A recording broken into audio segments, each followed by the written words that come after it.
You need to have a rock solid script for the people answering the phone.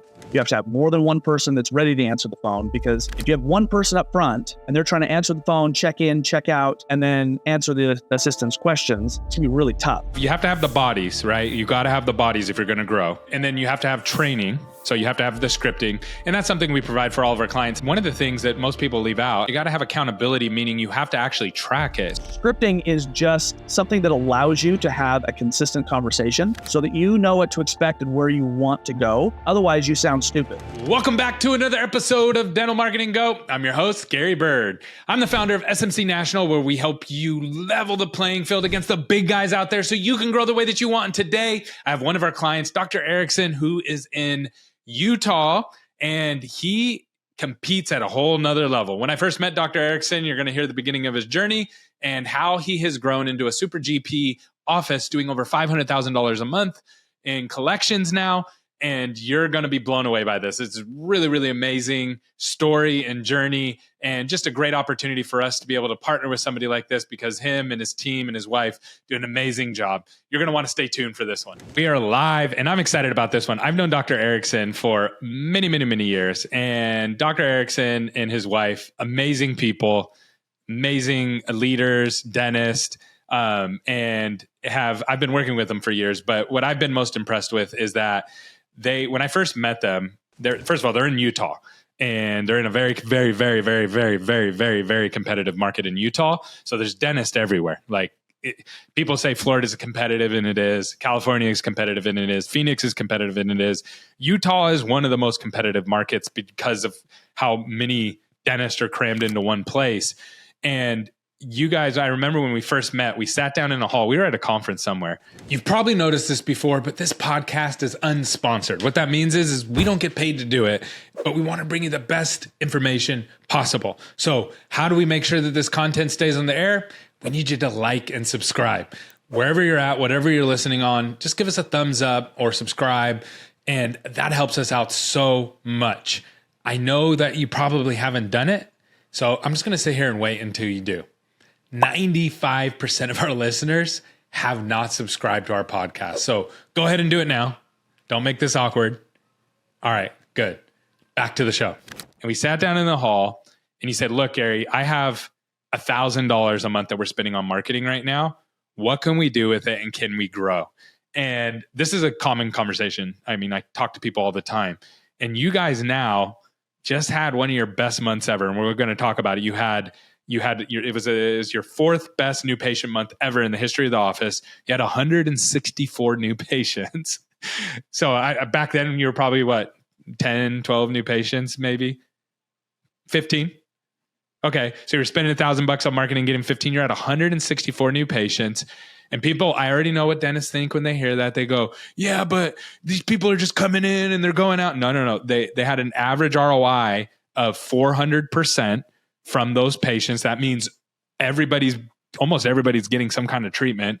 And then you had this is unbelievable. You had an 86% conversion rate on those patients. So you got a lot of them through the door because your team's trained up. So that means you had systems and those kind of things. And your CAC, or cost to acquire a customer, in that month was $170.10, which is really, really good if you can get a patient to come through the door at that rate. So let's talk through this. Tell me a little bit about this journey from your point of view. I think the biggest thing is that that's such a huge gap, right? And wherever you start, there's always a huge jump you have to make, transitioning from, a dentist to running a practice, but then trying to be an actual business owner, right? And starting to make those decisions. I can't remember exactly what the investment was with you when we started, but to really compete in our market, like you said, I look back then, this is, I was looking at demographic numbers much more, but our zip code was like the fifth most had the fifth most dentists of any zip code in the country. So there's just a ton of dentists, and we are in a little bit higher socioeconomic, people have a little bit more money here, but it's not like, LA, right? But for the area, so maybe a little bit more well-to-do, but that means that tons of dentists are parked right here, right? It's super, super competitive. So to get any sort of return on your marketing, you kind of have to spend some money. And for me at the time, it felt like, infinite, right? It was probably 4,000 or 5,000 a month, going from 1,000 a month to, 4,000 or 5,000 a month. Yeah. It was a big jump. Yeah. It was. So for me at the time, it's a huge jump. It looks like, how could you ever make that work? And it feels like such a big risk and commitment. And, along the way, there's just so many decisions that are just like that, right? It's like, and a few of them are going to just fall on their face, right? There's some decisions, I've branched out with other types of marketing and other things that, you spend the money and you realize it was not worth it. It's not worth it. Yeah. Yeah. Just not working out. So, there's that huge jump up front, but I know when we first started working with you, the other thing was right at the beginning, you start talking about like what happens after we can make the phone ring. That's what we can do. We can make the phone ring. Then what are you going to do after you have that? Because, dentists that are successful feel like they've got this amazing reputation. Patients are just pushing people to your practice. But, I've got a friend he's a really, really, really good dentist. And I think he does okay, but we'll call his office just to check on how the practice is going. No one ever answers the phone ever. Right? Ever. And my wife. It's really hard to grow when you don't answer the phone. People don't believe me that dentists don't answer the phone, but I always challenge people, call your office and see. Call your office. Well, there's the thing is that they think their office manager is world class, right? And she might be, but she doesn't have the systems and skills to convert all these patients. So if he spent $6,000 a month, it's not going to be great. It's not going to work. So let's talk about that first, because that was the first thing. So it was it's a different conversation, because normally marketing people aren't answer the phone and convert the phone, answer the phone, convert the phone. Right. But really that's the gateway into your office. That's the door into your office. Yeah. And the average office right now, it's really bad. The average office doesn't answer 35% of their calls during normal business hours. Now, some people are way worse, but that's the average. So just that if you're makes me so anxious. I know, right? And then the average phone conversion for marketing patients is 50%. So how did you stop that? And then how did you fix that? Okay, that's a great question. So the first thing was incentivizing and training, right? So you need to have a rock solid script for the people answering the phone. You have to have more than one person that's ready to answer the phone, because if you have one person up front and they're trying to answer the phone, check in, check out, and then answer the assistant's questions, it's going to be really tough. So either you have to have another person in front, or another assistant, or someone that's going to get the phone as soon as it rings. So you have to have the bodies, right? You got to have the bodies if you're going to grow. Yep. And then you have to have training. Yep. So you have to have the scripting. Yep. And that's something we provide for all of our clients. It's not, people hear that sometimes and I think they feel like there's some secret. It's not secret. It's very straightforward, very easy to understand. Everybody gets it. But then one of the things that most people leave out, and I would love your thoughts on this, you got to have accountability, meaning you have to actually track it. So your friend who never answers the phone probably doesn't track it. No, I'm sure not. Yeah, I'm sure not. Because if he knew that it was never being answered, he'd freak out, right? So, yeah. If I said, "Hey, you're missing 50% of your calls," heads would roll. Yeah. But he's just we miss a call here and there. It's not a big deal. It's not a big deal. Well, we just get so busy and we're so productive that we can't get to everything, and that's going to happen, right? But if it's 50%, and if you're trying to grow, you have to put money into marketing. New patients is the lifeblood of the practice, just is. So we had in May, you said our fourth biggest new patient month. We also had our biggest collections month ever. And as I go back and look, it trends. What was that number, by the way? What was your collections, if you don't mind me asking? About 525.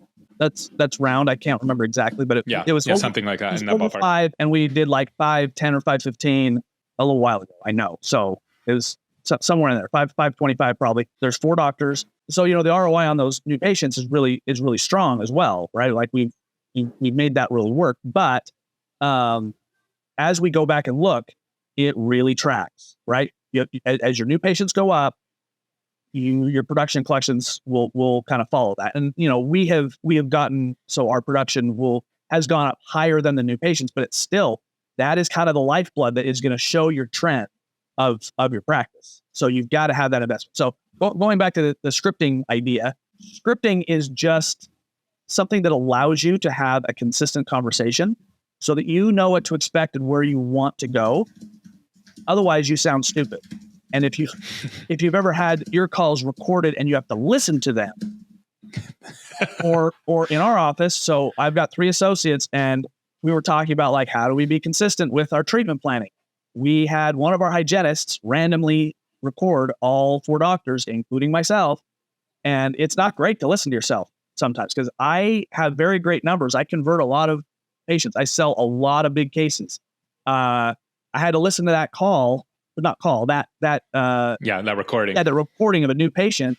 And I mean, there's a lot of things in there that I wasn't loving to hear, right? So that's it's hard to listen to yourself. Yeah, it is. It's hard to listen to yourself. And with our new patients, I kind of have a script, but I don't necessarily follow it all the time. But if you listen to our people on the phone taking incoming new patients, your script is very basic, and we review it. We've tweaked it and done a few things just to make sure that it's very, very concise, very clear, and they do a really nice job. Even brand new people, we can get them answering the phone successfully very quickly. Every office has a hard time staffing up front. Like that's one of the ones that comes over a lot, right? So you have to be able to train that in. We try to have them 3 days, 2 or 3 days where they can pretty consistently get calls. And then we have follow-up training, right? We track the numbers with you. Yeah. And we send you. So what we do is, one of the things I always explain to people is just like what you explained with your friend. I'm like, if we don't let Dr. Ericksen know that this stuff is happening, he doesn't know that it's happening when it goes off the rails. So we need to send him the calls. We need to let him know, like, hey, Susan's struggling right now. And that's a big deal, because once you see it, then you can actually do something about it. Could you talk a little bit? Because there's been times where you've hired people, you get them in place, they're doing great. Yeah. And then the wheels fall off for whatever reason. Someone quits or bad things happen. And it happens at every business in the world. Yeah. So this is not like a you thing or anybody thing. It's just part of life. You've had that happen before, right? How did you like get people back on track? Is it just following the recipe, or is there something else there? I mean, mostly it's following the recipe, but it's just like anything else. Things get stale, and it's hard to focus on everything all the time. So you're, let's say you add a service in your practice. You've never done Invisalign, you're adding Invisalign. Well, that's sucking a lot of your emotional energy and focus, and other things are going to get left behind. Or you have a bunch of turnover all at once. You have someone get married and move, and 2 people go on. Someone has a baby. Yeah, someone has a baby. So it's all that. And then you're like, oh, we got to hire people. So you hire people. And if you hire 3 people at once, that is going to be difficult, right? It just is. It's hard to train that many people at once. So you're going to have bumpy road. The way we've kind of done it is when we get reports from you, when things start dipping at all, anyone that has, I can't remember what our number is. I want to say 70%. If it's below 70% conversion rate, we do own training with them that month. And it's not long. It's 30 minutes. It's just reviewing the same stuff. And as long as they're trying, we're not beating them up. We're just like, okay, tell me how this is going. If there's 1 or 2 bad calls, we make them listen to that. And I'll stop you right there. Yeah. That's painful. Everybody hears that, and very few people do it. Yeah. Because it's hard. It's a difficult thing to do. Yeah. Even with the scripts, listening to yourself is not great. It's really difficult. And we bring the ones where they fail, right? And a lot of times those are really tough patients. It's someone that's like really tough on the phone. They're really rude, they're obnoxious, they're not listening, they're not giving you any airspace. Those are hard. But, and again, our whole purpose with that is like, hey, how could this be better? We're not trying to beat you up. We don't want you to feel stupid, but we want you to hear, like, they got you off track, so you didn't use the script at all because the patient's so hard. If you just kind of bring that back, and like there's ways to do it. The other thing we will do with those people is we'll actually have them call random offices in the area. We actually just like Google and find someone that's, This is so good. Yeah, it's awesome because then they get the patient experience, right? They're calling, and we just tell them, hey, what are the questions you hate to answer, right? There's a few questions, and they start asking those questions. And so you get to hear what other offices are like, and you can tell when someone... It's painful, right? Oh, it's painful, right? It's a horrible experience. It's almost embarrassing. You're like, yeah. It's embarrassing for the dental industry as a whole, whether you're a dentist or you work in an office or you're marketing, it doesn't matter. Like, I've done this before. I've actually recorded some videos doing this. Yeah. It is so painful and the barriers, and they try to make you feel stupid. They were like, oh no, we're not going to do that. We don't do that. Or like, exactly. It's crazy. Yeah, it is crazy. It's crazy. But I love when they have that experience because they get to see what we don't want almost all the time. There's a couple offices that we've had them call and it's been great. We're like, oh my gosh, go do exactly what they did. There's like 2 places. What percentage? So like 2 out of 20? No, 100, right? Like 2 out of 100. Yeah. Like, I mean, we do phone training. We've done phone training every month, probably for basically since we started with you. So 6, 7, 8, I don't know. 6 years. Yeah. Yeah. Long time. So, I mean, we call the office all the time, and really there are a couple, and we will call there's at least one that's like typically pretty good. So if we need a good example, we'll call that's really the only place we call.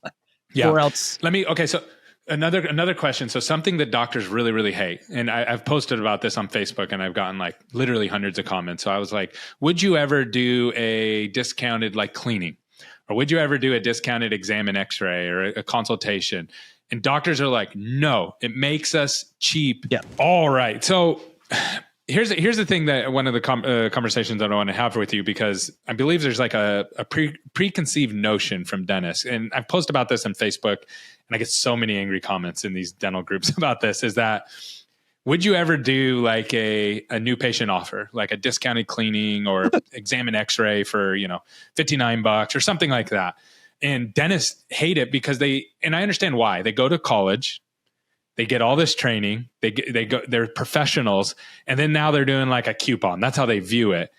But they think that it makes a lot of times what I hear is that, hey Gary, the patients are going to think we're a cheap practice. What are your thoughts on that, and what is your experience with that? Everyone thinks that, right? Everyone thinks that, and it may appear that way if you do a huge deep discount, right? But what is the experience they're getting in your office when they come in the door? What is the experience they're getting with you face-to-face as a doctor?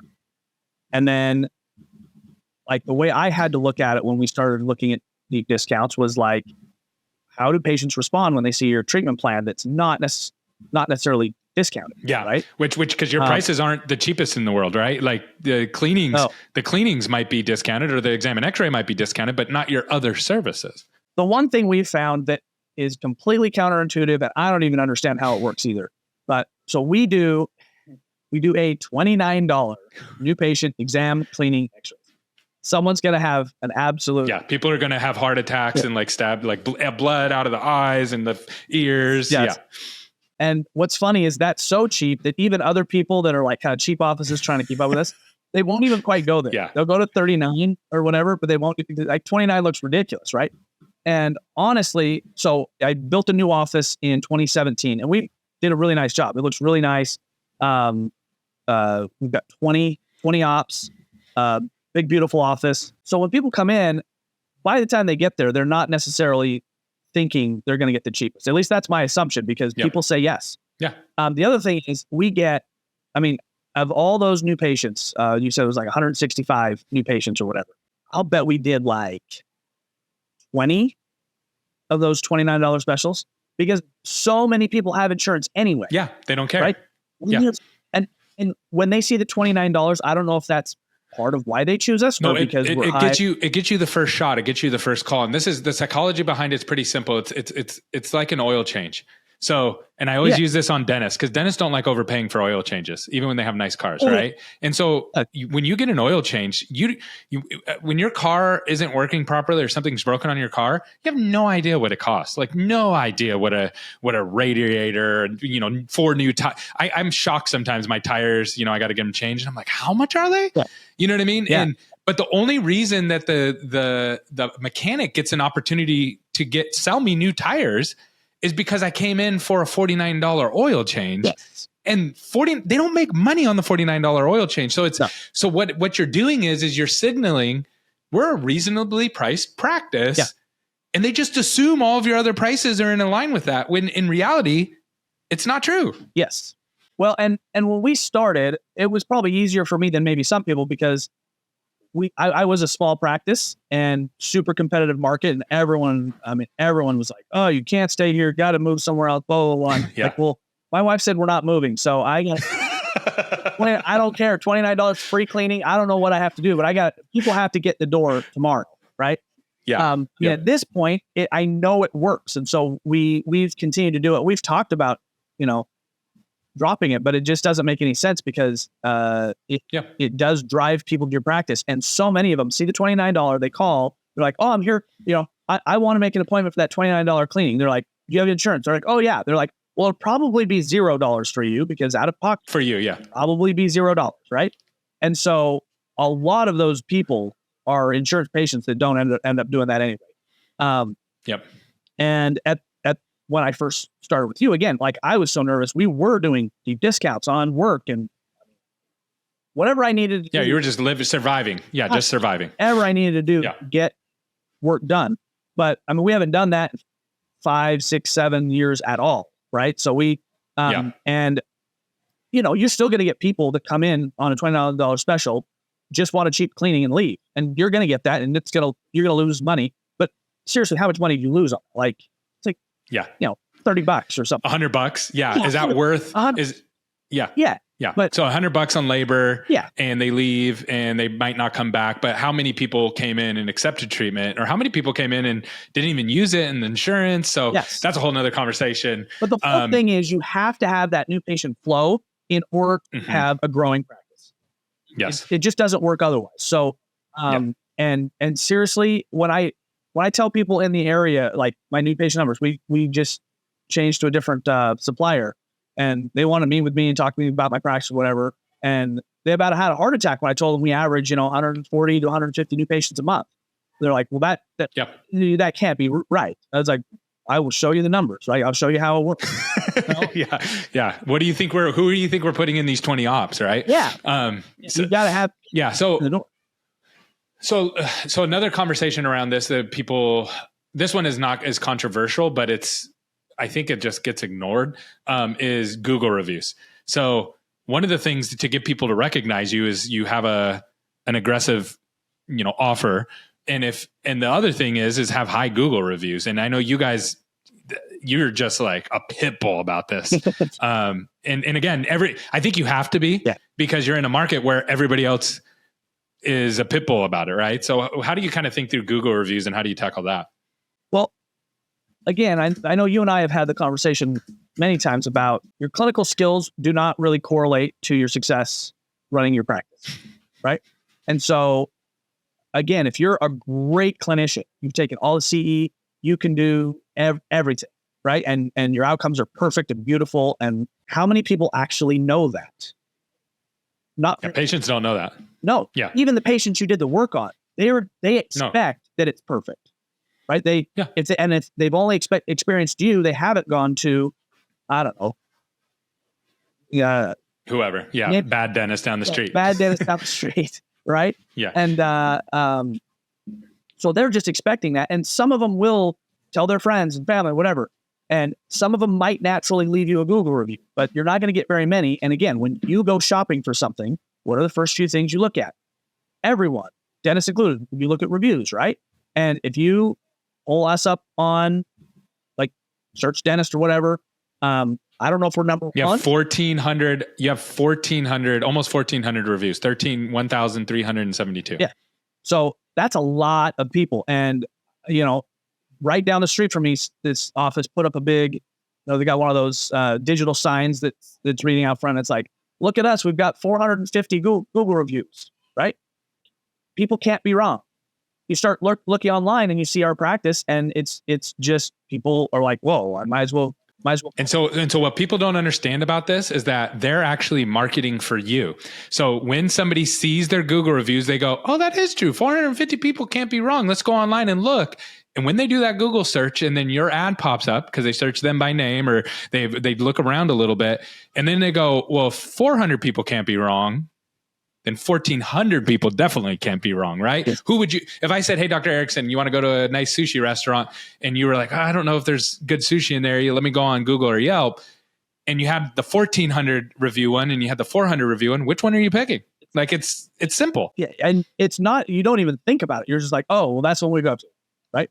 And again, I try and go back to that process because when we first started, I was like, I don't even know how to get Google reviews. So we all sorts of stuff. And one of the first things was I just tried to incentivize my staff. And I can't remember. We gave them a small bonus or something. I was just like, you need. Yeah, I remember. Yeah. Literally every single person. Will you give us a Google review unless they're mad? Right? Yeah. If they're mad. Yeah. If they're mad, don't ask them. Every single patient we would ask. And I mean, I'm very nice, but I am kind of annoying about like follow up on that stuff. So we would talk about it all the time. And we did notice a huge change as you start going up. It's one of those things where people must talk to other people that are like, oh yeah, I'll leave them a review too. Right. Because it starts snowballing. Your first the momentum, it's just like anything. It's just like growth. The momentum starts to snowball. Yeah. Also, your team gets more comfortable. They're like, oh, this isn't so bad. It's easy. It's not bad to ask for people. Yeah, it's easy. Easy conversation. And then now we do have a digital product that asks, sends out an email. Who do you guys use right now? Don't remember. You don't know. Okay, that's okay. Google. That's what I. Oh, it's Podium. It is Podium. Yeah, we do use Podium. Yeah, because we used a different. Yeah. Okay, one. Podium. So don't use a different one because for some reason Google flagged ours and we got up to like 400 to 500 and we lost. I remember all of them. We had 0. Yeah, I remember that. So we had to start over and that was really painful. Because Podium's owned by Google, Google doesn't flag it. So yep. There you go. Yep. So okay. So and then the last thing I wanted to talk about is if you're going to grow, you got to eventually hire an associate. Yes. Like it's just part of the game, right? Like you got to. And I know it's not easy. It's actually a difficult process because, and I know other people are going to hear this and be like, oh, well, if you have low clinical standards, blah, blah, blah. But I know that you don't. Like that's a big deal to you that you hire somebody that actually knows what they're doing. They don't have to be perfect and you're willing to work with them. Yeah. But kind of walk me through that process because it wasn't hire the first associate and everything works out. Yes. I mean, I think that's the thing you have to recognize. So I feel like a conversation I have had a million times with people, even before I started growing my practice, like, oh yeah, I'm just going to get my practice bigger. I'm going to hire a couple of associates. Then I'll just kind of chill. I'll work a little bit, but whatever, and I think I had a little bit of this thought in the back of my mind, like, oh, if I get to the point where I can hire an associate, all be easy. Right. I mean, that is absolutely not the case. And like hiring and having an associate is an enormous amount of work. It can lead to great benefits, right? And it can lead to the kind of growth that people imagine. Like our practice is doing really, really well now. It's pretty painful. So, I mean, you have to have systems where you are tracking what work is happening, right? So you've got to be looking at post-op x-rays and making sure your assistants are taking post-op x-rays on things you can evaluate. So you can actually tell how this dentist is doing. The other thing is you bring an associate and because you're the owner, everyone assumes you're like the gold standard and that they will not give the same level of trust or benefit of the doubt. If you've been seeing someone for 3 years and you're deciding you're going to take Mondays off or Fridays off and the associate's going to work that day, they see that patient and the filling is a little sensitive for a few days. Something awful has happened in that patient's mind. Whereas if it was you with the exact same experience, it might be fine. They might not even call. Yeah. So there are a lot of challenges with that. So you have to have lots of feedback for the doctor. You have to be very clear on what your protocol is so that your treatment plans are very, very, very similar. Every doctor is a little different, right? And you're going to have how long, transparently, how long did it take until you were like, I got the right person in the right place with the right systems from an associate standpoint? I probably had to go through 4 before I felt real comfortable. Like one of the ones I have now, I hired out of dental school. I will not do that anymore. It's really hard. But we did. And I'll bet it was between 1.5 years and 2 years. I felt like pretty comfortable with them. The other thing is just hiring the right people is so we've got 3 associates. There's 4 doctors. The other 2 were awesome hires and they stuck, but we've had to go through several. So what was the time on that? Is that 4 years, 5 years of process of hiring? I hired my first associate in 2017.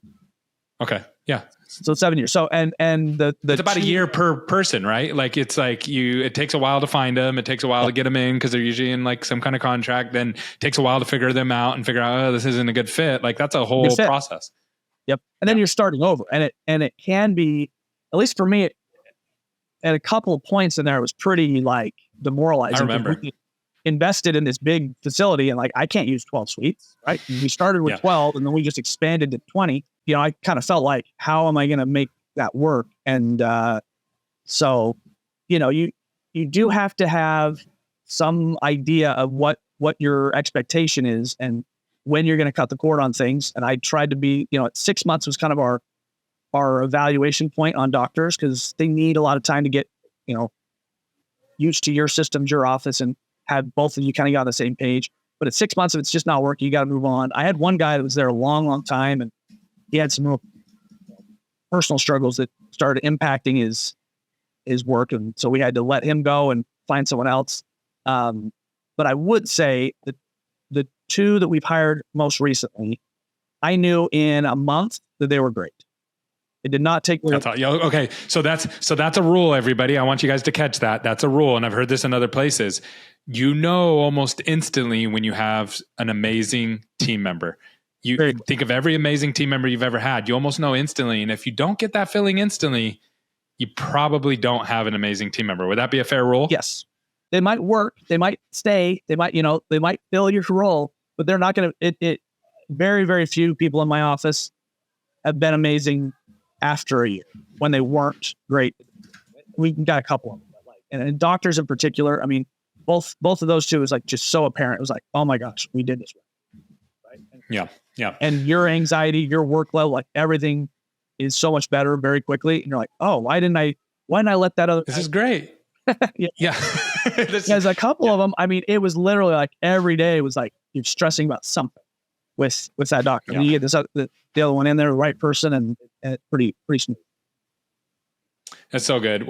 Last question, is there anything else that we didn't cover that you feel like people just need to know about when it comes to growth? These are things that you need to understand.